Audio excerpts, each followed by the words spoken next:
isa namang balita masama. Ang masamang balita ay mukhang itong World Bank ay nananakot na naman.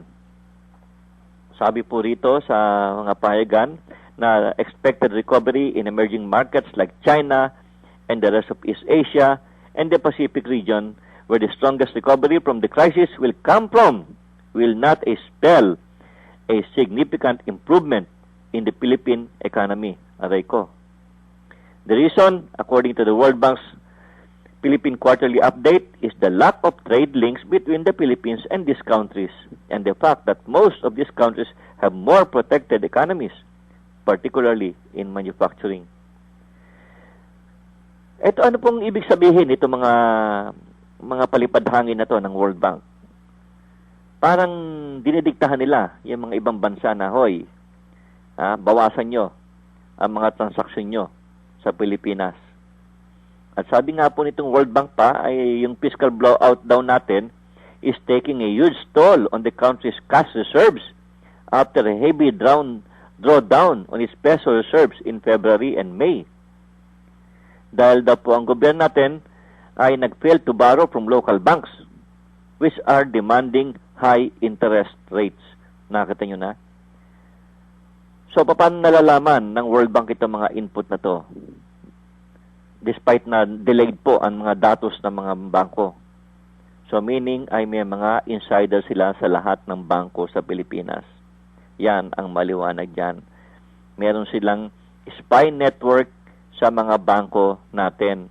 Kaya tayo, despite na ika nga ay parang syndication na ang ginagawa natin para ika nga ay ma-neutralize yung leak of information at disinformation ay hindi pa rin maitago at ito, lumalabas ang katotohanan. Nakikinig pala sa atin si Congressman Jun Losada. Hindi po yung Jun Losada na nagpipilit na magpanggap na siya ay whistleblower. Ha? Witness ka lang, bugoy ka. Hindi kay whistleblower dahil ang whistleblower ay yung unang nagsalita, nag-expose. At yan ay yung anak ni JDB na si Joey De Venecia. Yan ang maliwanag dyan.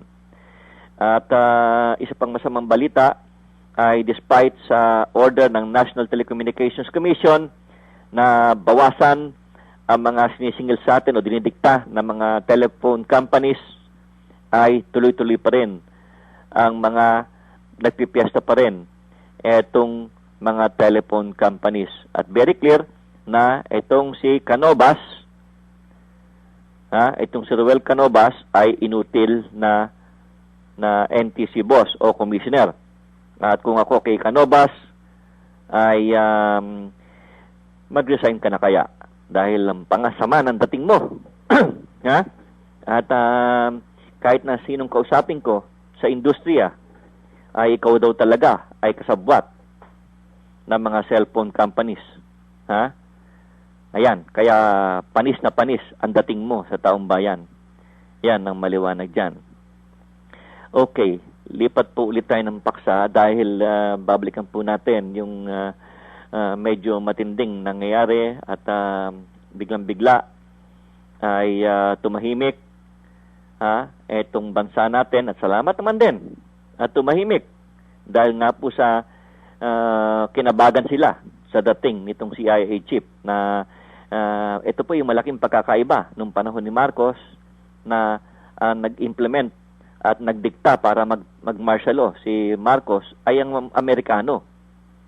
Dahil mayroong kinukuha dito na hindi ma-implement yan at mabubuko kung hindi magkakaroon ng control ito mga Amerikano. Pero ngayon ay despite na sinasabi ng mga pahayagan na kaya raw may extend ang pag-stay dito ni Panetta ay dahil daw may hinihiling daw itong ating gobyerno na pagbigyan sila na magkaroon ng military rule, na ito'y malaking katarantaduhan at malaking kasinungalingan.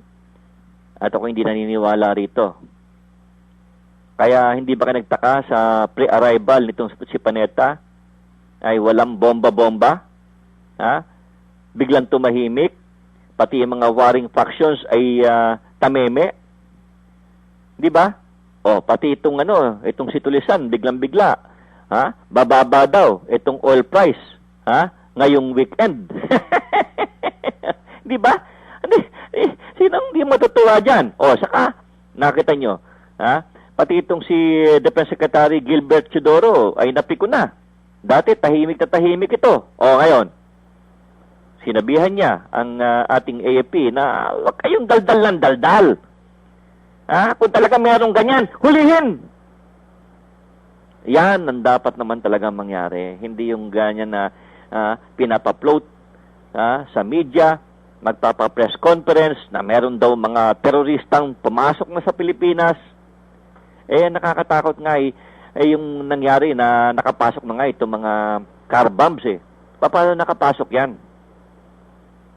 At parang ang pagdating o pagpunta rito ni Panetta ang siyang naka-preempt dito sa mga senaryong dapat na mangyayari at salamat at hindi na mangyayari.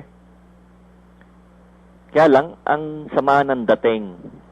At kagabi pa ako nakakatanggap ng mga banat dito kay General Pohas na ang tawag sa kanya ay General Ungas. Ang sama. General Pohas ng NCRCOM. Ang sama ng dating mo. Di you know? Galit na galit sa iyo yung mga yung taong bayan. At ikaw daw ay General Ungas, sama naman. Ako naman sa bagay, hindi ko kilala itong si General Pohas. Pero hindi naman gagawin ni General Pohas yung ganyang klase mga statement kung di merong pinanggagalingan. Yan ang maliwanag dyan. Kaya lang, ay kung nanamnamin mo itong sinasabi ni Jake Makasait sa kanyang business circuit sa Malaya, ay talagang medyo mag-iisip ka sabi niya, according to the script, this space repeatedly has asserted that there will be more bombings in Mindanao. Pero ako, Jake, ay iba ang aking paniniwala. Itong pagdating o yung pagpunta rito ni Panetta ngayong linggo, ay ito, nag-preempt dito.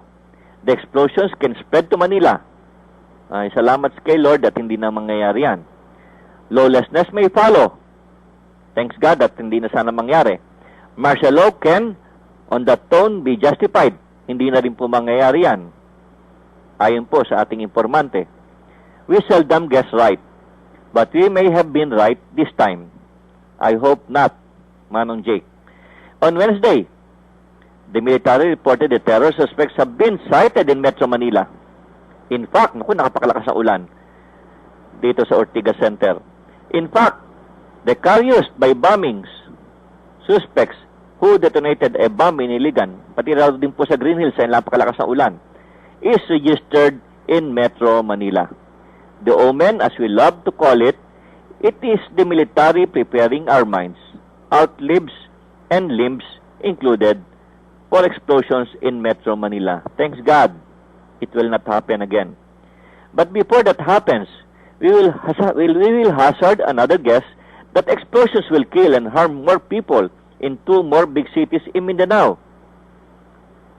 It can happen in Davao, it can happen in Zamboanga, it can happen in General Santos. Thanks God, it will not happen again.